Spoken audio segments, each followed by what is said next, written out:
بسم اللہ الرحمن الرحیم۔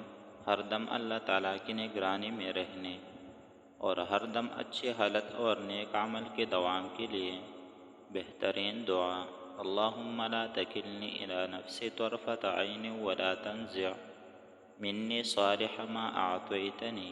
ترجمہ: اے اللہ، مجھے پل بھر کے لیے بھی میرے نفس کے حوالے نہ کر، اور جو کوئی اچھی چیز، اچھا عمل یا اچھا حال تو نے مجھے عطا فرمایا ہے اس کو مجھ سے واپس نہ لے۔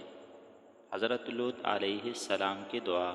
فساق و فجار کے شر سے بچنے کے لیے خصوصاً دشمنوں کے غلبہ کے وقت یہ دعا پڑھی۔ رب انصرنی علی القوم المفسدین۔